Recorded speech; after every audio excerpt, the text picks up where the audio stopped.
Assalamualaikum warahmatullahi wabarakatuh. Perkenalkan, kami dari kelompok 4. Sebelumnya, perkenalkan saya Salwa Zara Sugana. Saya Almadira Delia Putri Tabrani. Saya Resa Kanita Alisha. Saya Dodi Fardi. Dan dalam video ini kami akan mempresentasikan mengenai peninggalan dari Kerajaan Sriwijaya yang telah kami buat. Selamat menyaksikan.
Di depan ini kami telah membuat 4 elemen.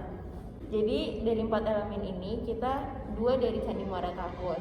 Candi Muara Takus itu kan kompleks, tapi kompleks percandaan kayak situs percandian. Tapi kita cuma membuat 2, yaitu Candi Sulung dan Candi Mahligai. Ada 2 prasasti juga, yaitu Candi Telaga dan Candi Palas Pasema. Jadi yang pertama tuh ada Candi Muara Takus. Sebelumnya kita jelasin dulu Candi Muara Takus itu apa ya. Candi Muara Takus diperkirakan dibangun pada masa perkembangan agama Hindu dan Buddha di Indonesia. Meski demikian, asal-usul dari pendirian candi ini masih belum banyak ditemukan karena kurang bukti-bukti yang kuat. Candi Muara Takus ini diperkirakan dibangun pada masa kerajaan Sriwijaya, yakni antara abad ke-4 hingga 11 Masehi. Candi ini merupakan candi Buddha tertua di Indonesia yang ditemukan di Sumatera. Hal ini dibuktikan pada bentuk stupa yang merupakan lambang dari Buddha Gautama. Pada bangunan candi ini juga terdapat yoni dan lingga sebagai simbol dari jenis kelamin dan juga kemiripan arsitekturnya dengan candi-candi yang berada di Myanmar. Hal itu karena Candi Muara Takus merupakan perpaduan antara Buddha dan Shiva. Adapun terkait penamaan Candi Muara Takus terdapat 2 pendapat. Pertama adalah nama candi ini diambil dari nama sungai kecil yang bermuara di Sungai Kampar. Sungai kecil tersebut namanya adalah Sungai Takos. Sedangkan pendapat kedua mengatakan bahwa penamaan Muara Takos diambil dari dua kata, yaitu muara yang berarti tempat akhir dari aliran sungai, dan Takos diambil dari bahasa Cina yaitu takuse. Candi Mahligai yang ini. Candi Mahligai atau Stupa Mahligai merupakan bangunan candi yang dianggap paling unik. Bangunan ini terbagi atas 3 bagian, yaitu kaki, badan, dan atap. Stupa ini memiliki fondasi berdenah persegi panjang dan berukuran 9,44 meter kali 10,6 meter, serta memiliki 28 sisi yang mengelilingi alas candi dengan pintu masuk berada di sebelah selatan. Pada bagian atas tersebut pada ornamen lotus ganda, dan di bagian tengahnya berdiri bangunan menara silindrik dengan 36 sisi berbentuk kelopak bunga pada bagian dasar. Bagian atas dari bangunan ini berbentuk lingkaran.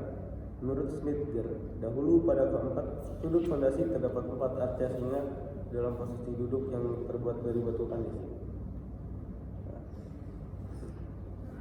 Selain itu, berdasarkan penelitian yang dilakukan oleh Hizerman, dahulu bagian puncak menara terdapat batu dengan lukisan daun oval dan relief-relief sekelilingnya. Bangunan ini diduga mengalami 2 tahap pembangunan. Dugaan ini didasarkan pada kenyataan bahwa di dalam kaki bangunan yang sekarang terdapat profil kaki bangunan lama sebelum bangunan dibangun. Dan Candi Sulong yang ini adalah bangunan terbesar di antara situs Candi Muara Takos. Bangunan ini terbagi menjadi 3 bagian, yaitu kaki, badan, dan atap. Fondasi candi ini memiliki 36 sisi yang mengelilingi bagian dasar. Bagian atas dari bangunan ini adalah bundaran dan tidak ada ruang kosong sama sekali di dalam candi ini. Bangunan ini terbuat dari susunan bata dengan tambahan batu pasir yang hanya digunakan untuk membuat sudut-sudut bangunan, pilaster-pilaster, dan pelipit-pelipit pembatas perbingkaian bawah kaki candi dengan tubuh kaki, serta pembatas tubuh kaki dengan perbingkaian atas kaki. Berdasarkan penelitian tahun 1983, diketahui bahwa candi ini tidak pernah mengalami 2 tahap pembangunan. Indikasi mengenai hal ini dapat dilihat dari adanya profil bangunan yang tertutup oleh dinding lain yang bentuk profilnya berbeda. Baik, berikutnya adalah prasasti Palas Pasema yang bisa dilihat di paling pojok sini. Prasasti Palas Pasema sendiri adalah sebuah prasasti pada batu peninggalan Sriwijaya. Ditemukan di Palas Pasema di tepi Wai atau Sungai Pisang, Lampung. Ditulis dengan aksara Palawa dan bahasa Melayu kuno sebanyak 13 baris. Namun, meskipun tidak berangka tahun, tetapi dari bentuk aksaranya diperkirakan prasasti itu sendiri sudah berasal dari akhir abad ke-7 Masehi, yang isinya mengenai kutukan bagi orang-orang yang tidak tunduk kepada Sriwijaya. Jadi selanjutnya, yang ini adalah Prasasti Telaga Batu. Prasasti Telaga Batu merupakan peninggalan kerajaan Sriwijaya yang ditemukan di Telaga Batu, Kelurahan 2 Ilir, Kecamatan Ilir Timur 2, Kota Palembang. Meski tidak berangkat tahun, prasasti yang ditemukan pada 1935 ini diperkirakan sezaman dengan prasasti Kedukan Bukit dan Talang Tuo, yakni berasal dari abad ke-7. Prasasti Telaga Batu berisi tentang kutukan terhadap siapa saja yang melakukan kejahatan di Kadatuan Sriwijaya dan tidak taat kepada perintah raja, termasuk para pejabatnya, pengrajin, tukang cuci, sampai tukang sapu kerajaan. Bentuk fisik dari peninggalan kerajaan Sriwijaya ini pun sangat unik. Pasalnya, prasasti berbentuk batu lempeng mendekati segi 5 ini pada yang bagian atasnya dihiasi dengan 7 kepala ular kobra berbentuk pipi dengan mahkota berbentuk permata bulat. Hiasan kepala kobra tersebut menyatu dengan bidang datar pada bagian belakang dan pada bagian lehernya mengembang berhiaskan kalung.